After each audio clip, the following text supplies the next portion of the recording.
Quand vous répondrez à cette question, vous répondrez à une dernière question, Monsieur le Président.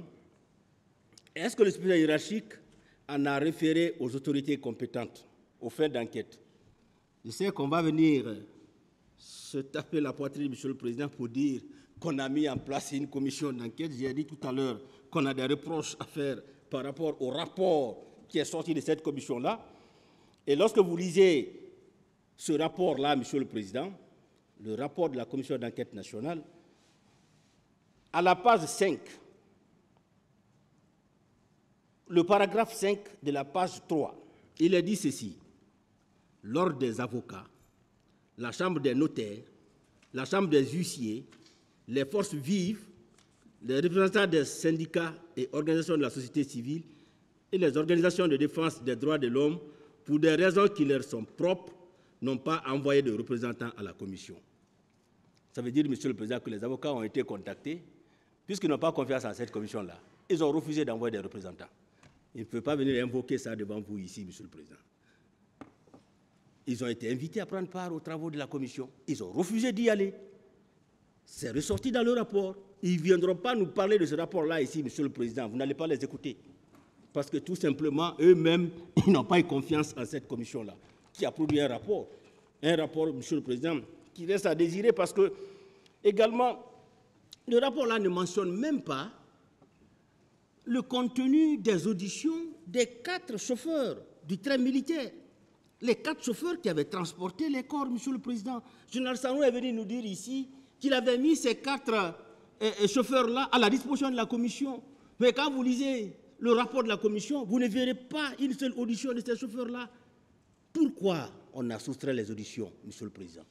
Est-ce qu'on peut donner un crédit à ce rapport-là? Je pense que vous ne le ferez pas, Monsieur le Président. Vous allez écarter ce rapport-là. Parce qu'on vous dira qu'on a créé une commission, puisque la loi dit qu'il faut en référer aux autorités compétentes. On crée une commission d'enquête là où il n'y a même pas d'enquêteur. On dit autorité compétente. Comment vous pouvez créer une commission d'enquête? Il n'y a pas d'enquêteur, il n'y a pas de policier, il n'y a pas de gendarme. Vous mettez les gens de la société civile pour faire des enquêtes. Qu'est-ce qu'ils ont appris en la matière? Vous prenez des huissiers pour faire des enquêtes. Qu'est-ce qu'ils vont produire comme travail? Et voici le résultat. Ça ne peut pas nous profiter. Donc, qu'on ne s'abrite pas derrière cette commission-là. Aussi, Monsieur le Président, cette commission, comme on l'avait écouté ici d'ailleurs, dans les audios, cette commission n'a pas osé faire venir le capitaine Dadis. On dit non, non, on ne peut pas le faire venir ici. On vous confie un travail. Celui qui vous a confié le travail, vous ne pouvez pas l'appeler pour qu'il vienne s'expliquer.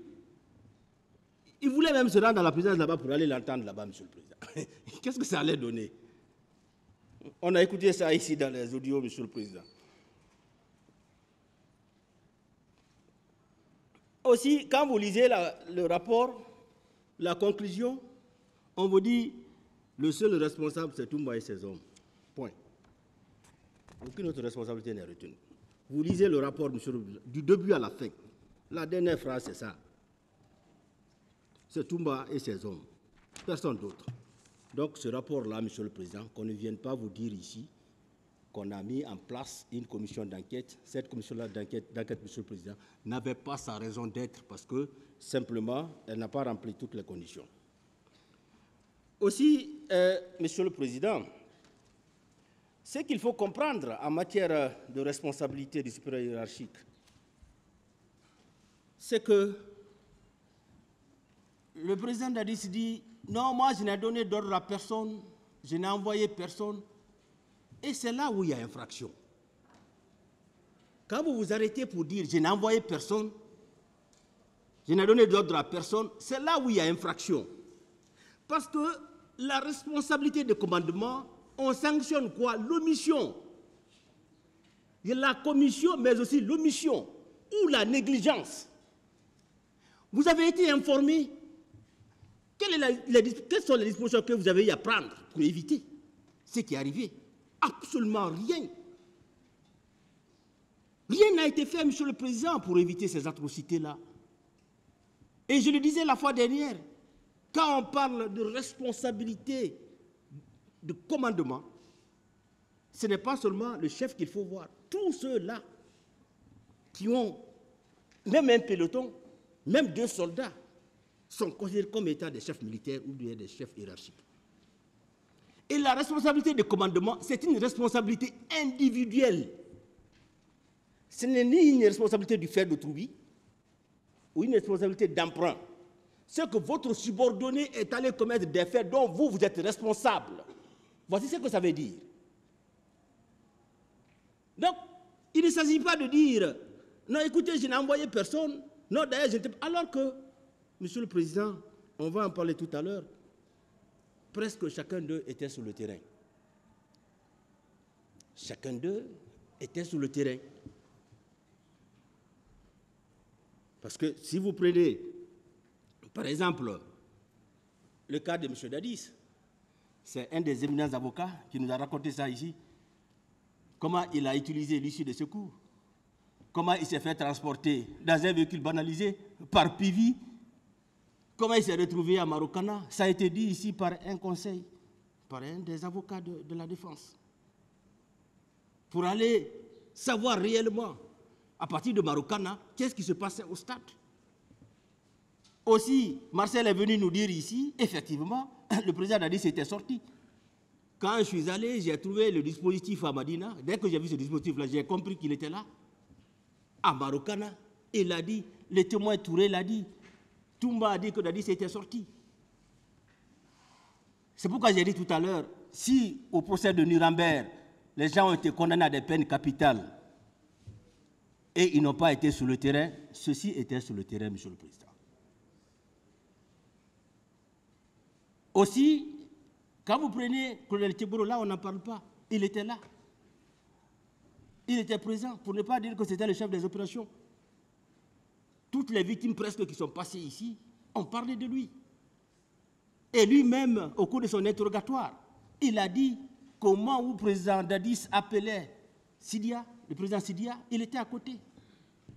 Ça a été dit ici, Monsieur le Président. Il a dit au cours de son interrogatoire, même si devant vous, justement, il n'a pas reconnu. Monsieur le Président, voici ce qu'on pouvait dire par rapport à la responsabilité de commandement, parce qu'il faut aussi comprendre qu'il s'agit d'une entreprise criminelle commune. C'est une entreprise criminelle commune. Et lorsqu'on parle d'entreprise criminelle commune, Monsieur le Président, il y a souvent 2 camps. Le premier camp utilise son savoir-faire, c'est-à-dire les plus doués, les plus intelligents se retrouvent pour concevoir. Ces massacres-là ont été conçus. Et il y a un autre groupe qui est là, qui doit exécuter ce qui a été conçu. Et il faut que les deux là se complètent pour que le projet commun qui a été planifié, qui a été monté, puisse être réalisé. Et ce qui est arrivé, il y a un groupe, Monsieur le Président, qui a planifié ces massacres-là. Il y a un autre groupe qui s'est rendu sur le terrain. Et lorsqu'ils ont planifié ces massacres-là, Monsieur le Président, ils se sont dit, on ne va pas se limiter à ça, il faut qu'on aille voir clairement ce qui se passe là-bas.